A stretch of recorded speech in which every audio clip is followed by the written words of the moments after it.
राजमाता, राष्ट्रमाता महाराणी अहिल्याबाई होळकर यांच्यासारख्या एक जागतिक दर्जाच्या, जागतिक कीर्तीचं नेतृत्व म्हणा आलेलं आहे. त्यांनी इंदोर संस्थान जे आहे ते एक हाती सांभाळलेलं आहे. कित्येक दशक त्यांचे साधारण 16-17 नातेवाईक त्यांच्या डोळ्यासमोर गेलेले असताना देखील एक खंबीर स्त्री म्हणून त्याच्याविषयी धनगर समाजामध्ये जागृती नाहीये. अहिल्याबाई होळकरांचं कार्य धनगर समाजाच्या लोकांनाच माहित नाही, तर इतरांना माहित असण्याचा विषय खूप लांब आहे. आज मी देखील व्याख्यानांमधून कित्येकदा पुण्यश्लोक अहिल्याबाई होळकर यांच्याविषयी कित्येकदा माहिती देत असतो. सांगताना ऊर भरून येतो आणि छान वाटतं की एवढी कर्तृत्वान स्त्री जी आहे ती अहिल्यानगर सारख्या चौंडी या गावातून जे आहे ते मध्य प्रदेशमध्ये गेले, इंदोर संस्थानच्या त्या महाराणी झाल्या आणि त्यांनी ते जे संस्थान आहे ते चालवलं. आणि सती प्रथा असेल किंवा चोर वगैरे असतील, ह्या सगळ्या गोष्टींवर आळा वगैरे घातला त्यांनी. कित्येक धार्मिक संस्थान आहेत त्यांची डेव्हलपमेंट केली त्यांनी.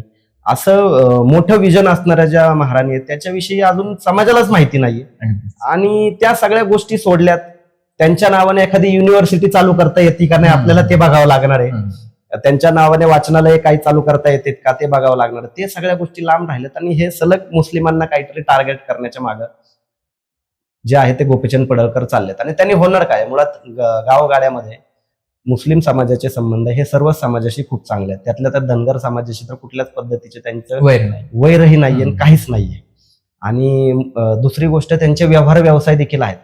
तुम्ही बकरी ईद वगैरे म्हणाल किंवा इतर वेळी म्हणाल की त्यांचे व्यवसाय जे आहेत ते एकमेकांना अटॅच आहेत. या सगळ्या गोष्टींमध्ये जे गोपीचंद पडळकर बोलतात, मला कित्येकदा धनगर बांधवांचे फोन येतात आणि लिटरली सांगताना बरोबर वाटत नाही, शिव्या घालतात पडळकरांना. मी रेकॉर्डिंग जर ऐकवली ना तुम्हाला तर शिव्या घालतात आणि म्हणतात की हा माणूस असं कसं काय बोलतो. कारण की तुम्ही पहा, धनगर समाजातून कधीही मुस्लिमांच्या बाबतीमध्ये एवढ्या अग्रेसिव्ह पद्धतीने कधीही बोललं जात नव्हतं. आज गोपीचंद पडळकरांमुळे ते बोललं जात आहे.